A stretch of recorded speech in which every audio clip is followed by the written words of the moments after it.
Okay, so in last lecture, we have seen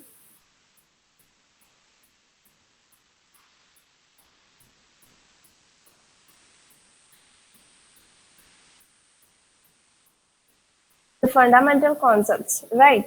And in that, one important fundamental concept is function independence. Function independence is accessed using two criteria, coupling and cohesion. So we'll start with that. What is the coupling and cohesion first?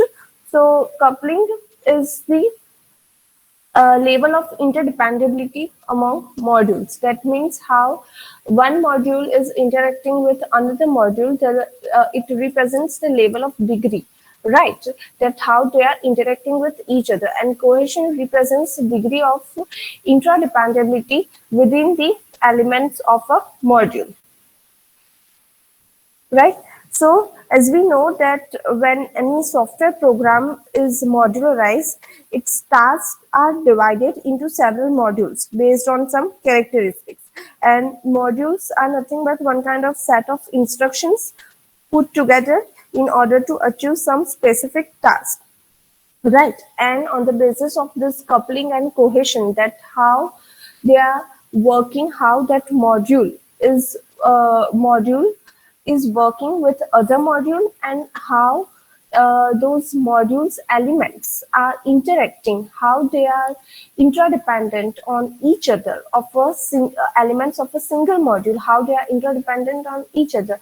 So that thing will represent with coupling and cohesion respectively. So now there are several uh, classification or types of this coupling and cohesion. Starting with the cohesion, so there are function cohesion, sequential, communication, procedural, temporal, logical, coincidental. Now, the coincidental cohesion is having the worst degree of cohesion, and functional cohesion is having the best degree of cohesion, as you can see. So this whole thing is represented like this way. This is the worst degree, and then it is improved, and this particular type is having the best degree. So now we'll understand what is the coincidental cohesion. So basically it is unplanned and random cohesion, which might be result of breaking the program into smaller modules for the sake of modularization, right? So because it is unplanned, it may serve confusion to the programmers, and that's why it is generally non-accepted. Okay. And this was having the worst degree of cohesion, and the modules that are it basically exists in the modules that are not related to each other. So all those functions, processes, data exist in the same module. You can say that due to that it is unplanned and random, and that's why it is having the worst degree of cohesion.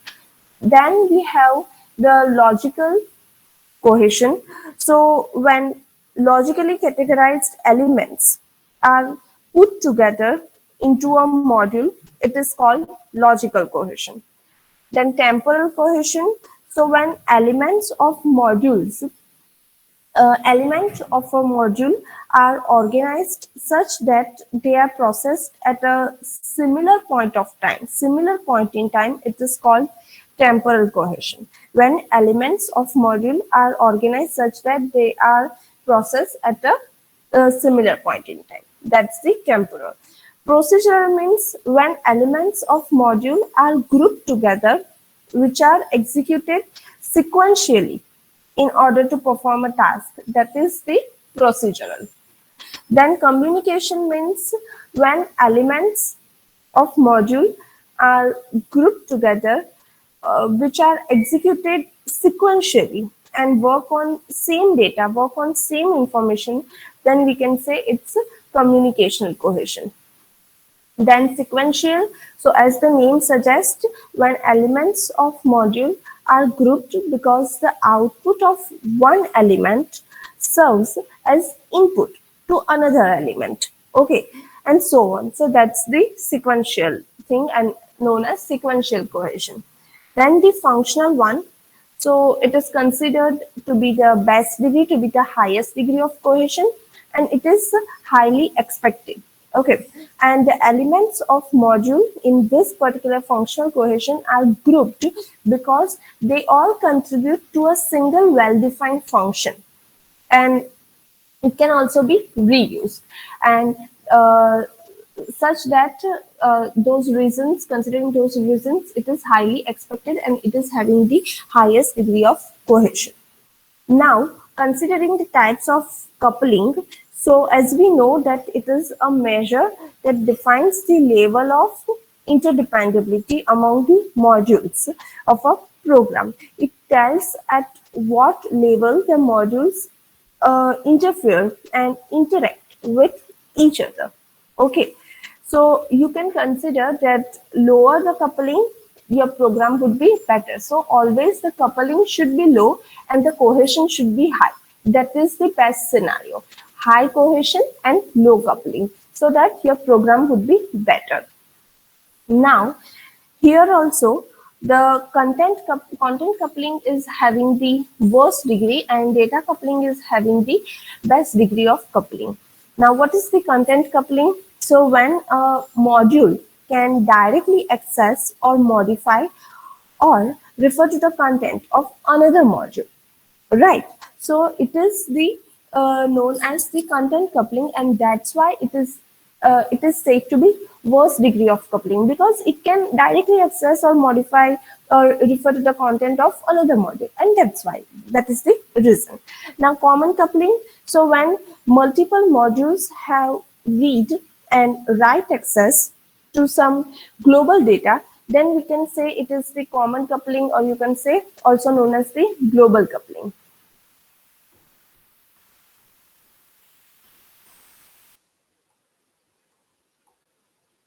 Is my screen visible?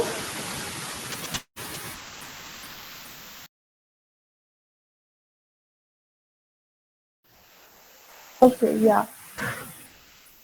So we were at uh,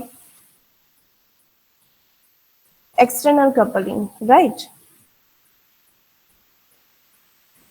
So what is external coupling? External coupling is that occurs when one or more modules share a format, interface, communication protocol that is imposed upon time. So that usually happens when modules are in direct communication. Right. So that is nothing but the external coupling. Then control coupling is the two modules are called control couple, you can say, if one of them decides the function of other module, or they can change or modify its flow of execution. So they can control basically. So that's why the control coupling. Then we have stamp coupling.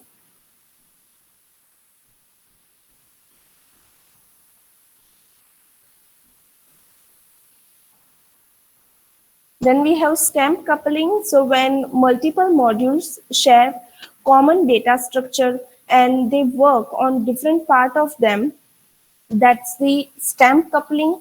And last we have data coupling. So data coupling is when two modules interact with each other by means of passing data, by means of passing some kind of parameters, right? So if a module passes data structure as parameter, then the receiving module should use all its components. So that is the data coupling. They are interacting with each other by means of passing some data as in terms of some parameters. And data coupling is considered to be the good as compared to other low level couplings, but ideally no coupling is considered to be best. Okay, because coupling means they can interact, they can access the data of other modules. Okay, they can access the data, or you can say they can sometimes change the flow of their data. So ideally no coupling is considered to be the best one. But if we compare from all these things, then data coupling is the good one. Now the software design approaches. So that is the very basic thing. We know that there are two types of generic software design approaches: top-down design and bottom-up design. What's top-down design? So in that, a system is composed of more than one subsystems, right? And it contains a number of components. These subsystems and components uh, can have their set of subsystem components, and they basically creates hierarchical structure in the system, right? So this top down design takes the whole system, whole software system as one entity, and then it will decompose it to achieve more than one subsystem or more than one component based on some characteristics. So that's the top down approach. Now bottom up design. So this bottom up design model basically starts with most specific and basic components, and that we can understand from its name that in top down we have that whole system, and then we decompose it to achieve some specific particular subsystem or component, whereas in bottom up we start with the most specific and basic components, and then it proceeds with composing higher level of components by using basic or those specific low level components, and it keeps creating those higher level components until that whole desired system is not evolved as one single component, one single system, right?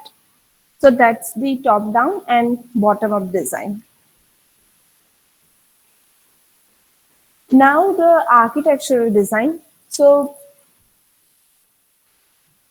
first of all, what is the architecture? So the software architecture of a program or computing system is defined as the structure of the system, which comprises of different software components, the externally visible properties of those components, the relationship among those components, right? So see, if we take the example of that house and a blueprint, so we would not attempt to build any house without a blueprint, right? We also would not begin drawing blueprints by sketching the plumbing layout for the house. We have to first of all look at the whole criteria, whole every each and every detail about that house before uh, before we start building our house. So we need to plan everything, and that's what we need to have each and every architectural design for each and every component of a house. Same way, uh, same way with the software, it this architecture design provides you with the big picture and ensures that you have got it right. So this software architecture basically is defined as the structure of the system, comprises of its components, externally visible properties, relationship among those components, right? So this whatever the design is, that is the information driven. Okay, so software design methods are derived from the consideration of each of those three analysis domain model that we know that we saw the analysis design and domain design, uh, analysis design, yeah, analysis design and design models. So these software design models are derived from the consideration of each of the three domains of the analysis model: data, functional, behavioral, right? And they serve as a guide for the creation of the software design. So that's why the mapping is there for each and every element, each and every behavioral, class based, flow oriented, scenario based. The mapping is there with the design models label. And after that, with software architecture design, it represents the structure of the data as well as the program components which are required to build any computer based system. Okay, so you can say that this architectural design model is transferable. Why? Because it can be applied to the design of other systems also, and it represents a set of abstractions that enable software engineers to describe architecture in predictable ways. So you can say this can be transferable. And apart from that, the architecture design process is having some basic steps like creation of the data design, derivation of one or more representation of architectural structure of for your system, analysis of alternative architectural styles to choose the best one which is suitable to the customer requirements. Okay, and it satisfies the customer and the quality criteria also. Then elaboration of the architecture based on the selected, whatever the selected architectural style is. I will so the we'll see the architectural styles. Okay, so the database designer creates the data architecture for a system to represent the data components, and a system architect selects an appropriate architecture style derived during system engineering and software requirement analysis. Apart from that, the data design translates the data objects which are defined in the analysis model into the data structure, and that resides within your software. The whatever the attributes are there that describes the object, the relationship between the data objects, their use within the program, that all things influence the choice of the data structure. So you can say that at a higher level of abstraction, the data design may lead to the definition of an architecture for a database or a data warehouse.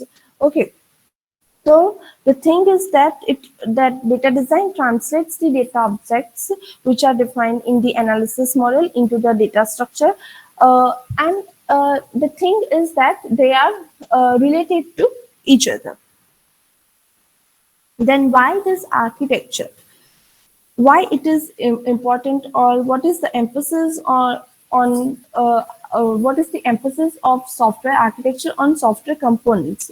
So the architecture is not the operational software, rather, it is a representation that enables a software engineer to analyze the effectiveness of the design to meet its stated requirement, consider architectural alternatives at a stage when making design changes is still relatively easy, and it also helps to reduce the risk which are associated with the construction of the software, you can say, right? So that's why the architecture is important in a way that first is communication between all parties, right? So why? Because the representation of software architecture, you can say they are an enabler for communication between the all parties which are interested in that software development, software system development process, right? Then the software architecture also highlights early design decisions that will have some good amount of impact on all software engineering work that follows, and ultimately they are helpful to get the success for that particular system software. Apart from that, the software architecture constitutes a relatively small, intellectual, graspable model of how the system is structured and how its components work together. So it provides the information about all those structure and how the component work together, and that's why this architecture is important. Now we'll see the architecture genre in lab. We'll continue from this topic in lab session.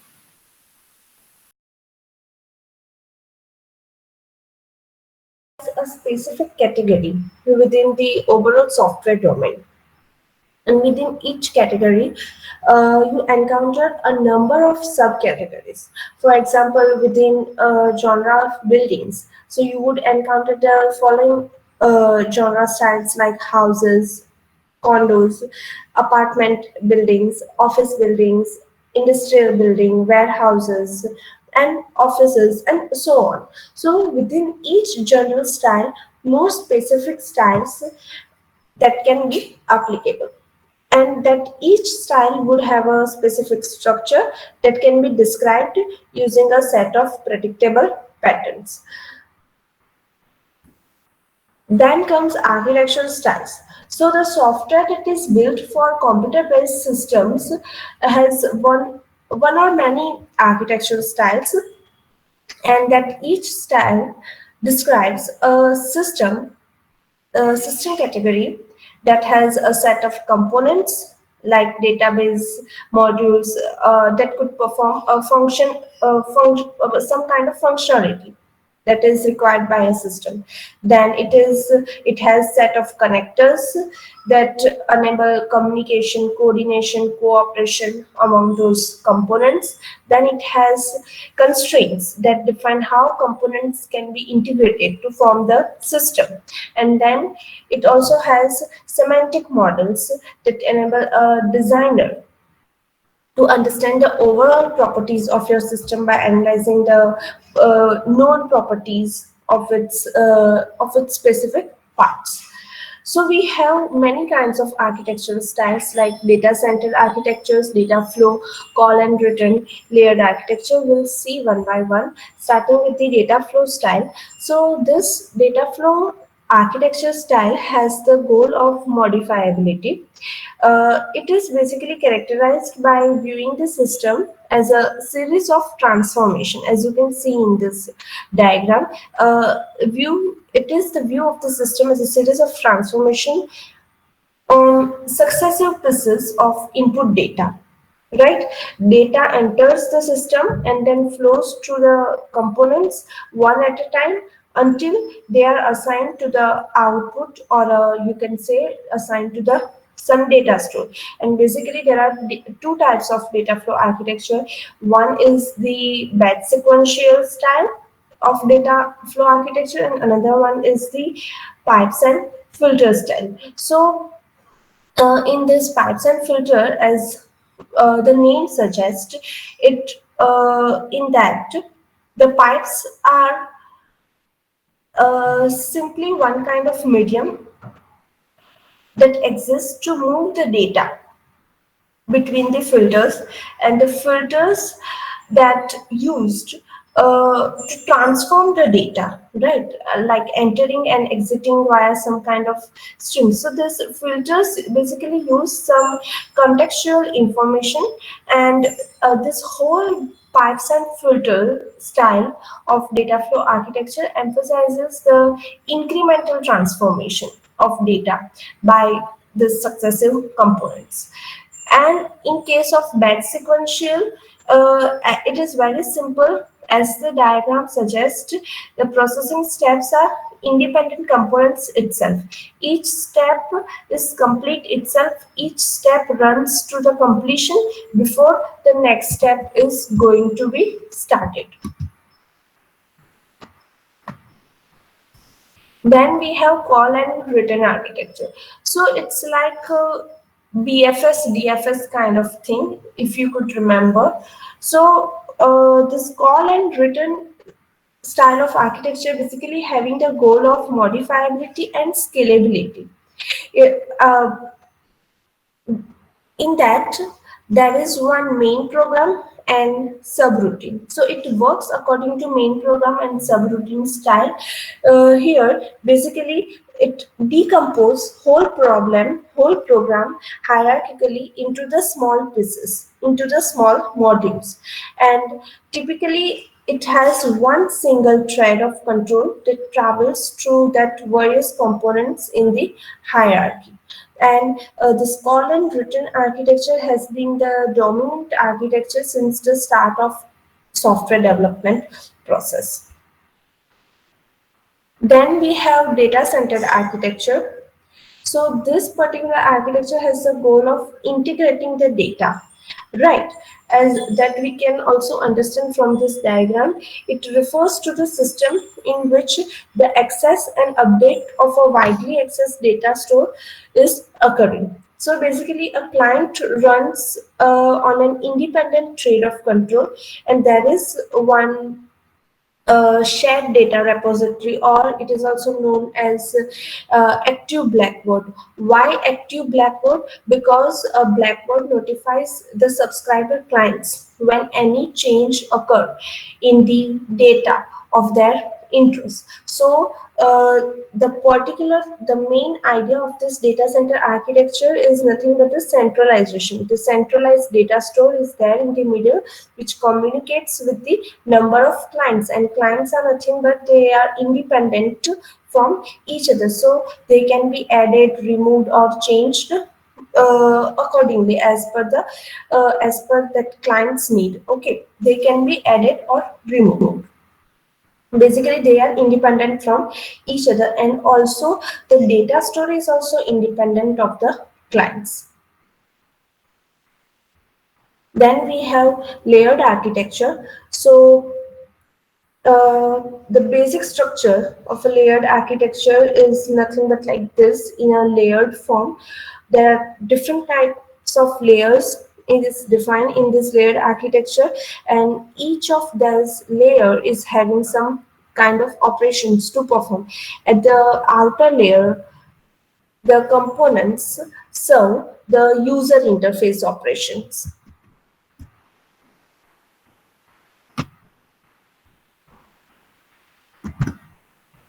At the very outer layer, the components serve user interface operation, that is the user interface layer.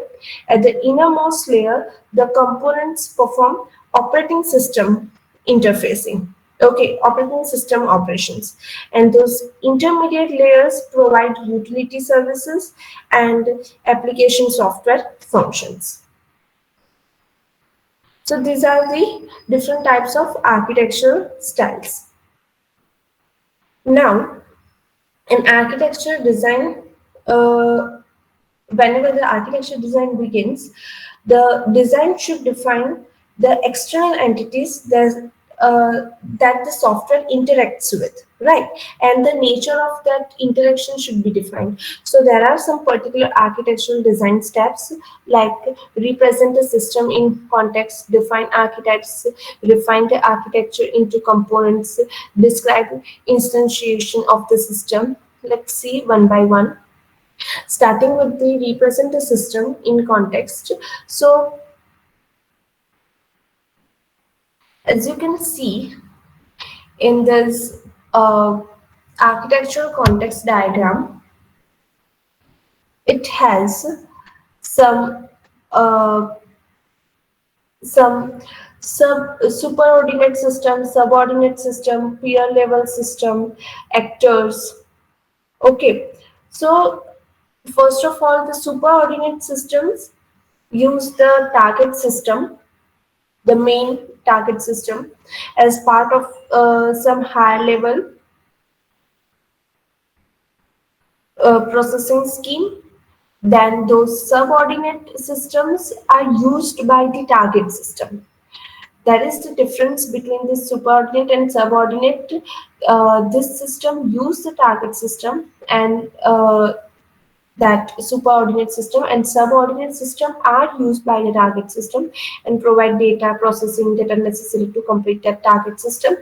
Then those peers, that peer level system interact on a peer-to-peer basis, and actors are nothing but one kind of entities that we know that interact with the target system by producing or consuming information necessary, whatever the necessary thing related to processing. So each of these external entities communicate with that target system through the interface, as we can see in this diagram. So this the thing is that in this architectural context diagram, it represents how your software interacts with external entity, uh, or external entities represent with external entities, how they interact with the boundaries of the system, right? So the system context diagram accomplishes the requirement by representing the flow of information into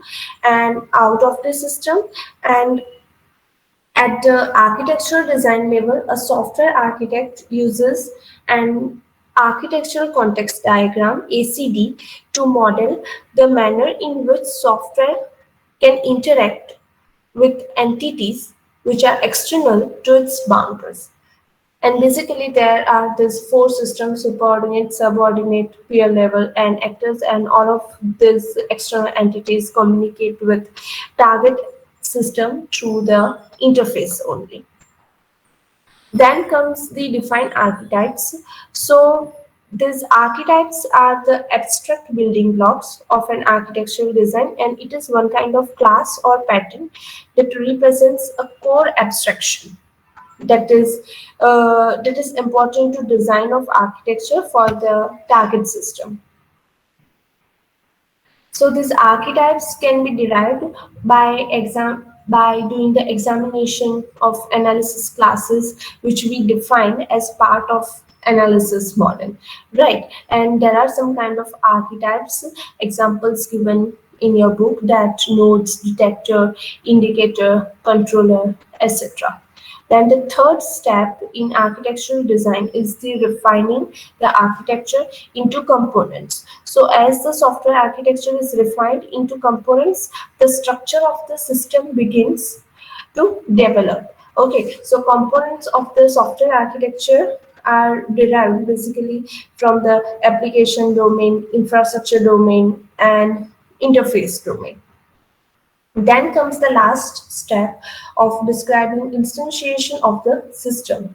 So the context of the system has been presented, the archetypes indicating some important abstractions which are defined. So the overall structure of the system and the major components of the system are identified, but we need some kind of further refinement is necessary, which is accomplished by developing actual instantiation of the architecture.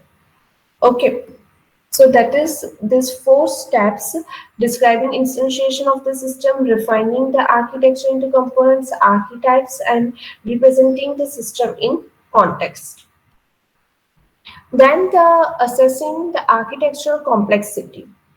So how we can judge that thing? So the overall complexity of the software architecture can be assessed by considering the dependency between the components within the architecture, and these dependencies are driven by the information as well as the control flow in the system. And there are basically three types of dependencies: sharing dependency, flow dependency, and constraint dependency. So what is the sharing dependency? So it basically represents a dependency relationship among the consumers who use the source, who use the same source or producer, that is they are using the same thing. That's why it is the sharing dependency. Then flow dependency represents a dependency relationship between the producers and consumers of resources.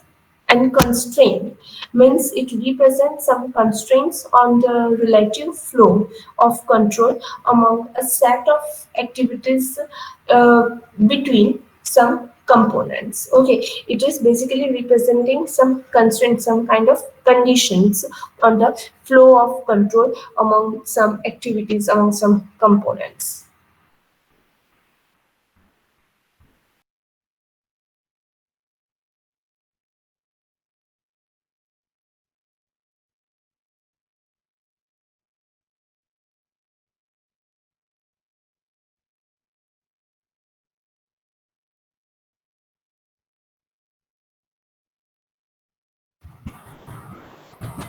So once this architecture has been derived, it is then elaborated and analyzed against some quality criteria, and then architectural design. Basically, architectural design encompasses the initial set of design activities that lead to complete design model of the software, and then your design focus shift from architecture to components to interface. Okay, so let's first see the component level design.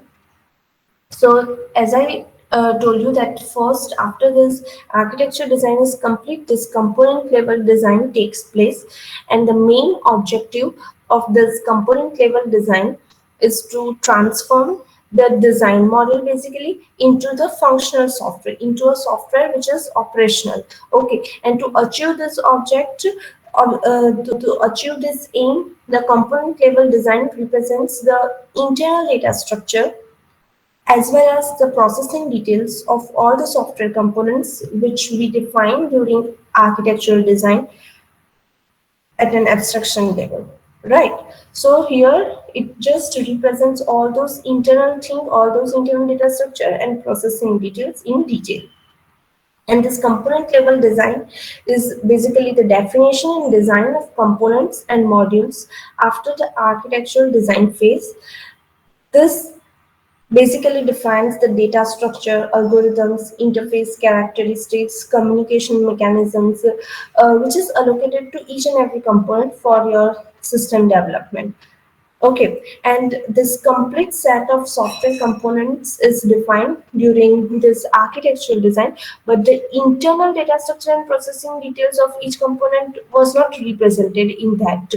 Okay, so which is close to the code. So that is defined in this, and this component level design defines the data structure, algorithm, interface characteristic, communication mechanism, which is there with each and every component that is defined in this component level design. So we can define or we can give the definition of component as a modular building block for your computer software. It is a modular, deployable, replaceable part of your system that encapsulates implementation also, and it exposes some kind of interfaces also. Okay, that component can communicate, collaborate with other components like entities which are outside the boundary of your system. The component can communicate and collaborate with those other components and entities. Now, there are different views when we talk about these components: object-oriented view, conventional view, and process-related view.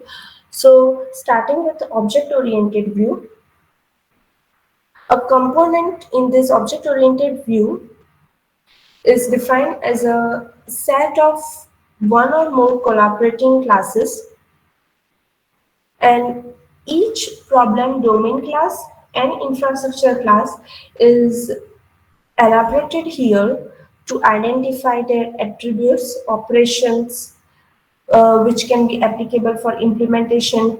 And this also involves defining some interfaces that enable your class to communicate and collaborate, right? So this whole elaboration activity is applied to every component, each and every component of your system, which we define as a part of architectural design.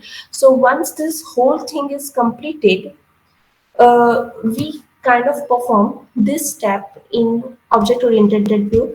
First of all, we provide more elaboration of attribute operation interface. Then we specify the data structure for particular each and every attribute. We design the algorithmic detail which is required to implement that main processing logic which is associated with that operation for that class. And we also design the mechanism which is required to implement the interface to include the messaging that occurs between the objects of classes. So that is object-oriented view. Then comes the conventional view. So a component is viewed as a functional element here in conventional view, or you can say it is viewed as a functional element, functional module of your program that has the processing logic, that has internal data structure, which is nothing but required to implement processing logic. Then it has interface that enables the component to be invoked and data to be passed to it. Okay, so that component here in conventional view is having all those things: processing logic, internal data structure, interface. Now, a component serves one of the following roles: control, problem domain, and infrastructure component.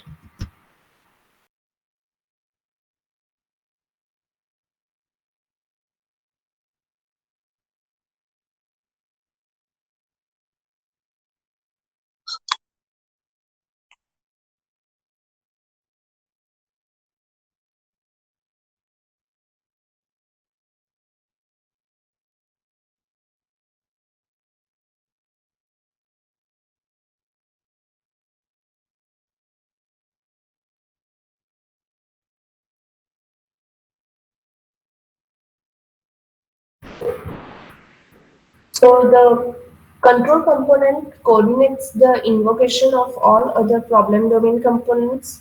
Then problem domain component implements a complete or partial function which is required by the customer, and the infrastructure component is basically the responsibility, taking the responsibility for functioning or processing that support the all those functionality processing which is required in that problem domain. So these are the, you can say, the three types of roles that the component can serve in this conventional view. And this conventional software components uh, basically having processing logic, data structure, and interface, and these components can derive from the data flow diagram from the analysis model. Then comes the process related view. So this process related view, the main focus here is for building the systems from your existing components only.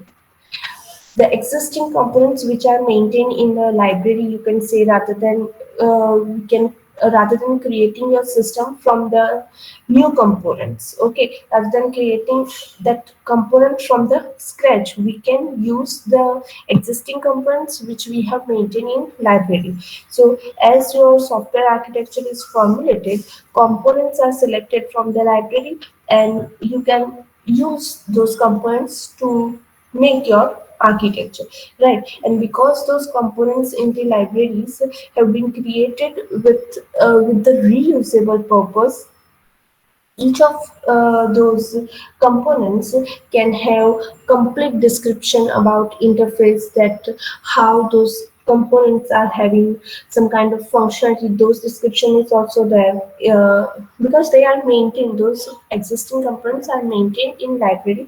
So each of that component is having interface description, the functions they perform, the communication collaboration required for the functionality processing of those components. All those things are maintained, so we can use those existing components instead of creating our component from the scratch in this particular process related view.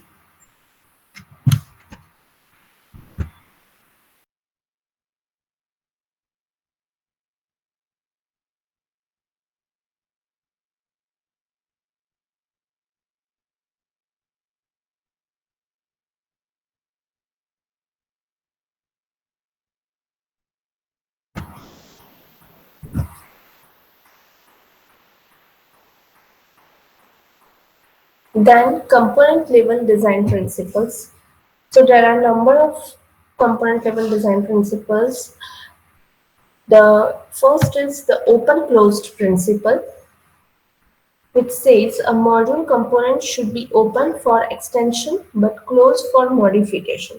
What does that mean? It means that the designer should specify the component in such a way that it allows it to be extended without the need to make internal code or design modification to the existing part of the component. So the module or component should be open for extension, but it should be closed for modification. Okay, we have to design it in way that it allows it to be extended without the need to make internal code or design modification. Then the LISCO substitution principle. So here the subclasses should be substitutable for their base classes. Means a component that uses a base class should continue the function properly if a subclass of that base class is passed to that component. Okay, so the subclasses should be substitutable for that base class if the component use that uh, subclass instead of that base class. Okay, then the interface segregation principle. So many client-specific interfaces are better than one general purpose interface. So for a server class, some specialized interfaces should be created to serve major categories of the clients. Okay, to satisfy some categories of the clients, the specialized interfaces should be created, and only those operations that are relevant to a particular category of clients should be specified in that general purpose interface. Then we have the release reuse equivalency principle. So here the granule of reuse is the granule of release, means the group of reusable classes into packages that can be managed, upgraded, and controlled as new versions are created. So we should group the reusable classes into packages so that we can manage, upgrade, and control the new versions. Then the common closure principle. So classes that change together belong together, means that the classes should be packaged cohesively. They should address the same functional, same behavioral area on by assuming that if one class experiences a change, then all will experience a change. Okay, so group uh, we should group we should put them together in a package that uh, that belong together, or we can say that that can have the effect of change together. Then the common reuse principle. So classes that are not reused together should not be grouped together.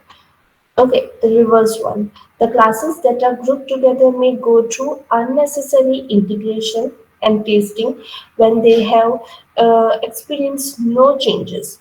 But when other classes in that same package have been changed, have been modified, so they also need to go through that integration and testing procedure if they are in the same package, if they are grouped together. So one more thing is there amongst this principle, this open close, this LISCO interface segregation, those principles are, you can say, a component level design principle, but to be specific, this last three, release, reuse, common closure principle, or common reuse principle, are the component packaging principle, to be specific, because they focusing on the components grouping, right? So they are component packaging principle. So we can say that in general, this component-based software engineering basically identifies, constructs a set of software components for a particular application domain in detail, their data structure and everything. And these components are then qualified, adapted, integrated for use in a new system. And all those reusable components should be designed within an environment such that it establishes some data structure, some standard data structure, interface protocols, program architectures for the use, for the application domain. Okay, once this completed, as I told you, that once architectural design is completed, the design focus is shifted to this component and user interface design, and the user interface design is the main thing, right? Because if we talk about a house example, then the blueprint for a house, like the architectural design for the house, is not complete uh, until we don't have the representation of house, doors, windows, or the utility connections like water, electricity, telephone is not mentioned in that. It is not complete. The blueprint is not complete. The doors, windows, utility connection uh, should be there to make it complete. All those things for computer software is nothing but the interface design of a system, right? And user interface that we very well know that it is one kind of effective communication medium between a human and a computer. Okay, so that software engineer designs that user interface by applying iterative process that will see how it is the iterative process that draws and some that can be drawn using the principles, the user design principles. Okay, but first of all, there are basically two types of user interface: command line interface and graphical user interface. So, what is the command line interface? So, command line interface basically provides a command prompt where the user types something, the user types the command, and it gives something. It basically feeds to the system, right? And the user needs to remember the syntax for the command, and then it can use that. Whereas in the graphical user interface, it provides the simple interactive interface to interact with the system. So GUI can be, you can say, a combination of both hardware and software thing, and uh, using this graphical user interface GUI, user then interprets the software. Okay, in that we don't need to use any command.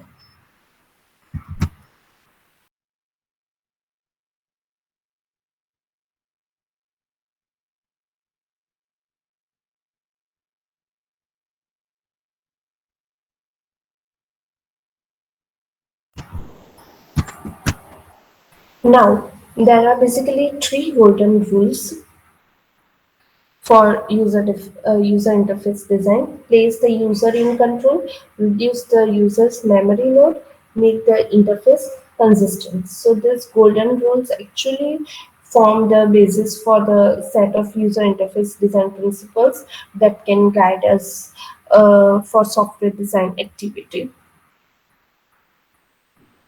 So, what is those golden rules? Starting with the first rule, place the user in control. Okay, so as the name suggests, we have to place the user in control. Means we have to define interaction model in such a way that does not force a user into unnecessary actions, unnecessary undesired actions. Okay, it should basically provide a user for flexible interaction. Okay, so that user can do some flexible interaction with the system, and it will not find any difficulty to interact with the system, to understand the system. We have to place the user in control. User interaction should be allowed as uninterruptible and undoable. Okay, so we should hide some technical details from the user. Okay, then reduce the user's memory load. So uh, we should find the shortcuts that are intuitive. We should establish meaningful defaults. Basically, to help the user, we should reduce the demand on short-term memory. Okay, then we have made the interface consistent. So basically, it allows the user to put the current task into a meaningful context, and it should maintain consistency across the whole application and not for just some part of the application. And it is said that if past interactive models have created user expectations, we should not make change unless there is some compelling reason to do so. If the user is satisfied, if the user has full satisfaction with the past interactive models, then we can continue with that. Then we have user interface design models. So the overall process for designing this user interface begins with the creation of different models for the system function, and there are these four models which can be used for the same, starting with the user model. So it basically establishes a profile of all end users of the system. Then in design model, a design realization of the user model is there.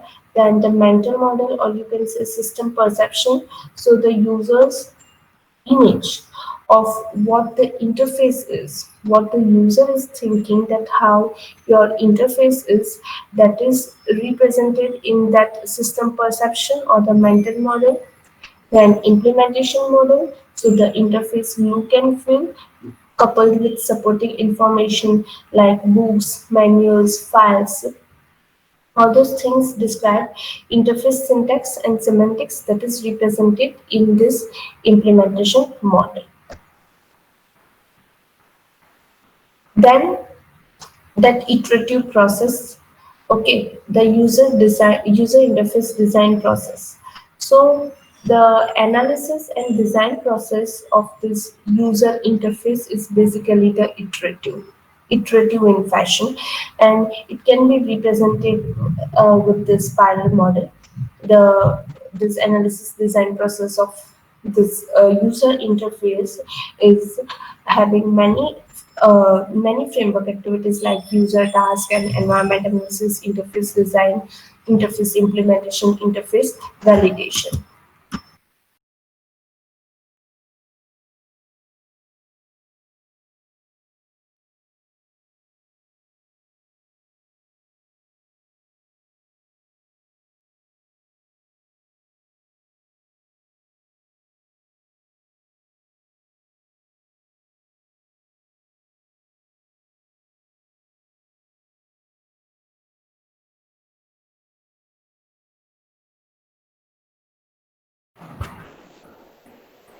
So starting with user task and environment analysis modeling. So initially the focus is based on the profile of users who are going to interact with the system. That is like understanding skill, knowledge, type of user. So it is based on the user's profile. Okay, the users, all those things that are related, the focus is based on the profile of users. Okay, so based on the user's profile, users are made into categories, and for that, each and every category, some requirements are gathered, and based on those requirements, developer understand that how to develop the interface.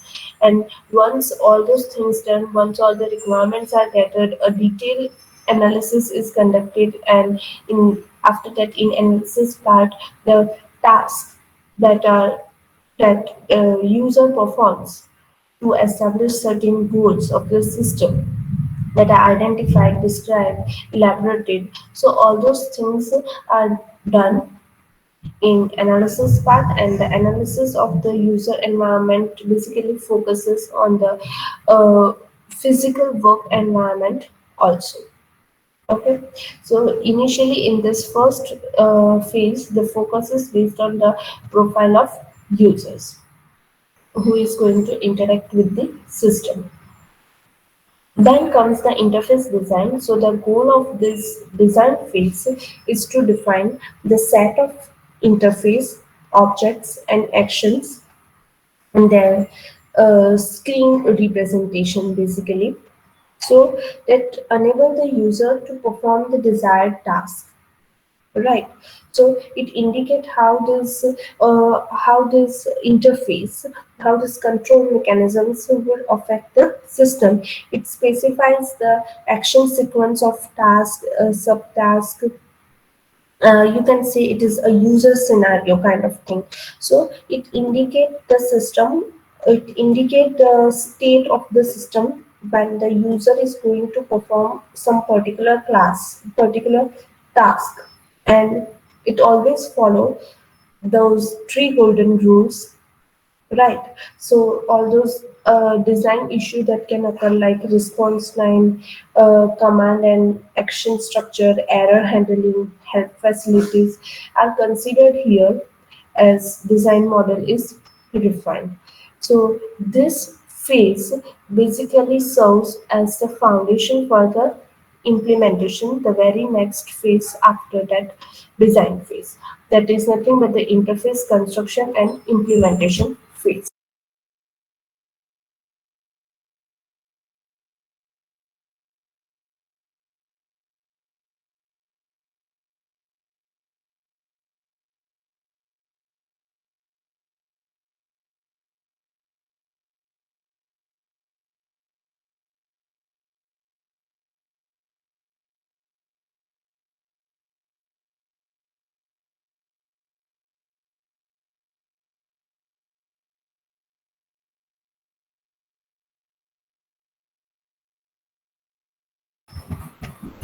So in this interface construction and implementation phase, the implementation activity begins with the creation of a prototype, a model that enables user scenarios that we can evaluate it. Okay, that we can evaluate. So as iterative design process continues, a user interface toolkit, or you can say a broad class of interface design and prototyping tools are used. That is nothing but they are called as user interface toolkit or user interface development systems, UIDS. So as iterative design process continues, a user interface toolkit allows the creation of windows, menus, device interaction, error message, command, and many other elements of an interactive environment that can be used for completing the construction of an interface. So it basically designed with the creation of a prototype, and for that we are going to use this user interface toolkit, user interface development system that can help us to design all these windows, menus, commands, error message, basically to handle the construction of the interface. Then at the last, we have interface validation. So as the name suggests, this phase focuses on testing the interface, and the interface should be in, as we know that the interface should be in such a way that it should be able to perform tasks correctly. It should be able to handle a variety of tasks. It should achieve all the users' requirement. It should be easy to use basically, easy to learn basically. So users should accept that interface. That is the main important thing. They should be having easiness to deal with the system using that interface.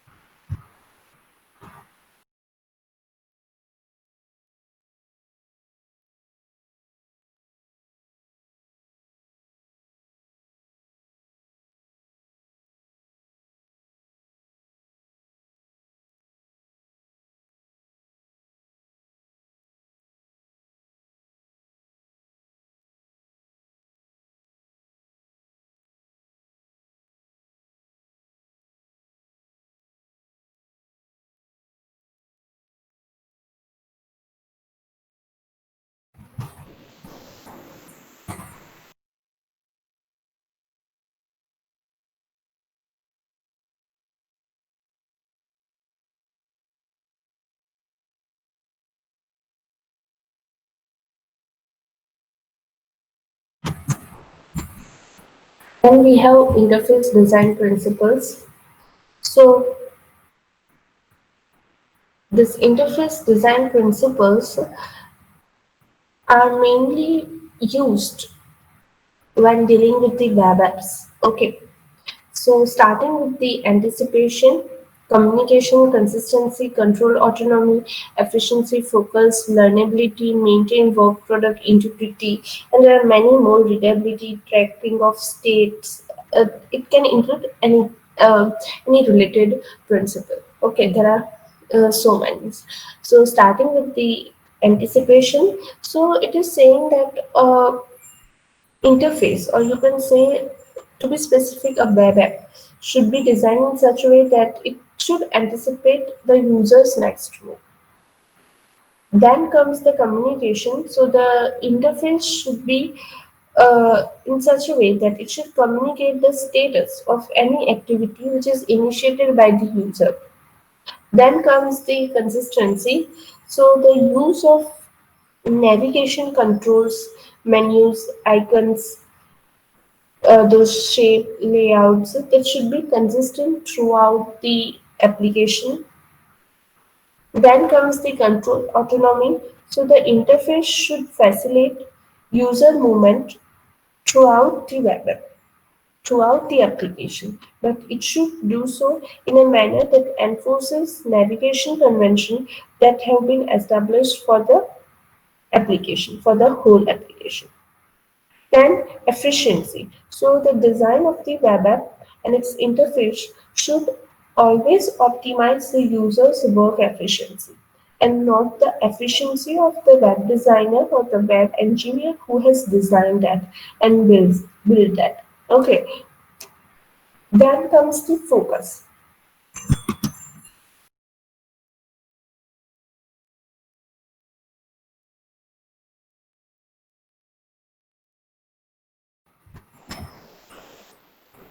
So the web app interface should stay on the user task, should basically it should be in such a way that it should stay focused on the user task at hand.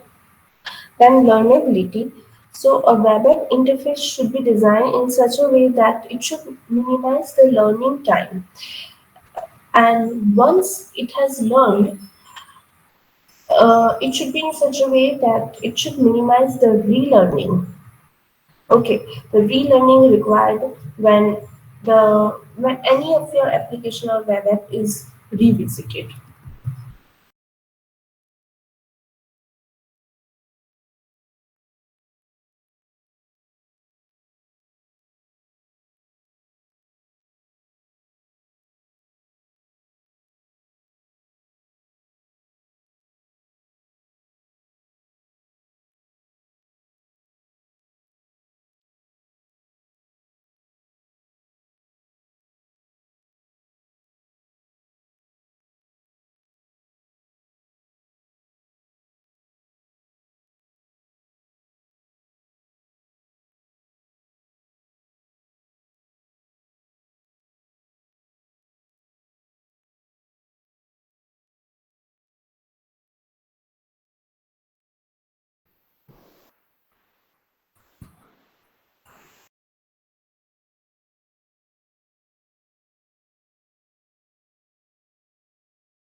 Then the last one is the maintain work product integrity.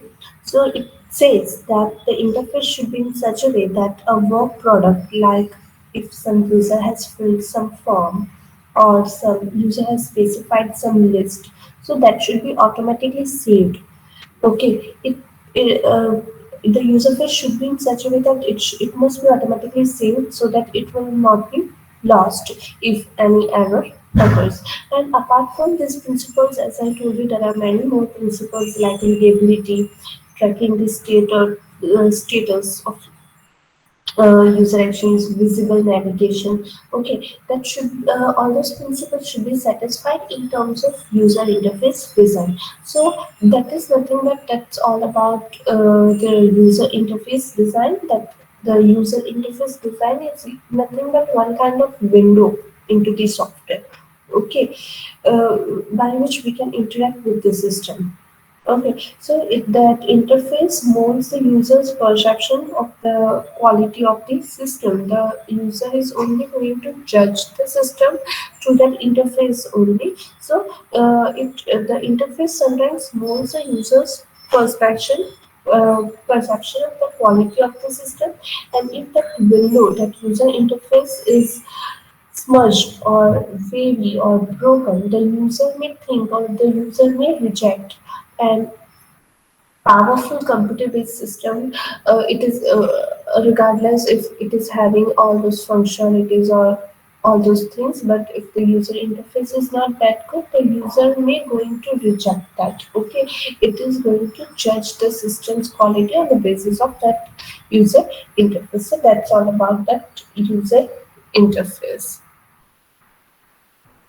Okay, and with this, the mid-sem syllabus is completed.